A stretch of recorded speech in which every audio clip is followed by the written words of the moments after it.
राज्यसभा सांसद दीपेंद्र हुड्डा दिल्ली के जंतर मंतर पर चल रही किसान संसद में बतौर किसान शामिल हुए और किसान आंदोलन एवं किसानों की मांगों को अपना पूर्ण समर्थन दिया। इस दौरान सांसद दीपेंद्र हुड्डा के नेतृत्व में 5 सांसद, जिनमें से पंजाब से कांग्रेस के राज्यसभा सांसद प्रताप सिंह बाजवा, बिहार से राष्ट्रीय जनता दल के राज्यसभा सांसद मनोज झा, छत्तीसगढ़ से कांग्रेस की राज्यसभा सांसद छाया वर्मा, गुजरात से कांग्रेस की राज्यसभा सांसद अमी याज्ञिक और 2 पूर्व सांसद, जिनमें आरएलडी अध्यक्ष व पूर्व सांसद जयंत चौधरी व राज्यसभा के पूर्व सांसद शाहिद सिद्दीकी मौजूद रहे। दीपेंद्र हुड्डा ने कहा है कि कृषि मंत्री कह रहे हैं कि वो किसानों से बातचीत तो करेंगे मगर उनकी बात नहीं मानेंगे। इसका कोई अर्थ नहीं है। सरकार खुले मन से किसानों से बिना शर्त बातचीत के द्वार खोले तो मुझे पूरा विश्वास है कि किसान भी आगे आएंगे। सरकार 3 कानूनों की वापसी का मन बनाकर सदन में चर्चा कराए तो विपक्ष भी उसमें शामिल होगा, मगर यह सरकार राजहट और घमंड में इस कदर कायम है कि विपक्ष और किसान दोनों की आवाज दबाने की कोशिश कर रही है। न विपक्ष की आवाज दबेगी न किसानों की आवाज दबेगी।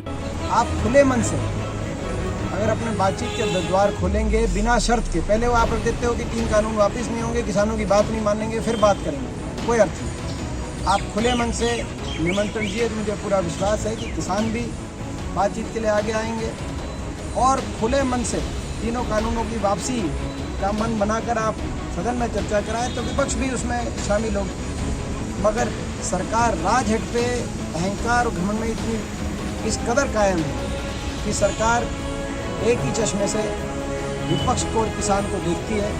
विपक्ष और किसान की दोनों की आवाज़ दबाने की कुचलने की कोशिश कर रही है। ना किसान की आवाज़ दबेगी ना विपक्ष की। इससे पहले भी दीपेंद्र हुड्डा ने संसद के उच्च सदन में किसानों के मुद्दे पर नियम 267 के तहत चर्चा कराने का नोटिस दिया, जिसे अस्वीकार कर सभापति ने सदन की कार्यवाही स्थगित कर दी। मानसून सत्र के तीसरे हफ्ते में भी सरकार और विपक्ष के बीच कड़ा गतिरोध बना रहा। दीपेंद्र हुड्डा ने कहा है कि वो लगातार नियम 267 के तहत चर्चा कराने का नोटिस दे रहे हैं, लेकिन माननीय सभापति बिना चर्चा कराए उसे खारिज कर रहे हैं। इससे स्पष्ट है कि सरकार चर्चा नहीं चाहती। उन्होंने कहा है कि 8 महीनों से 400 से ज्यादा शव किसान धरनों से वापस गाँव में जा चुके हैं, फिर भी किसान मौसम और सरकार की मार सड़कों पर सह रहे हैं। क्या देश के अन्नदाता देश के नागरिक नहीं है? सरकार जवाब दे। दीपेंद्र हुड्डा ने कहा है कि ऐसा लग रहा है सरकार सड़क पर किसानों से और संसद में उनके मुद्दों पर बात करना नहीं चाहती। ये समझ से परे है कि सरकार नियमों के तहत संसद का काम रोककर सबसे पहले किसानों के मुद्दे पर चर्चा कराने की बजाय चर्चा से भाग क्यों रही है? सरकार के अड़ियल रवैये से साफ है वो किसानों का हित नहीं चाहती। उन्होंने चेताया है कि जब तक सरकार संसद में किसानों की बात नहीं सुनेगी, हम सरकार की बात नहीं सुनेंगे। हमारी लड़ाई जारी रहेगी।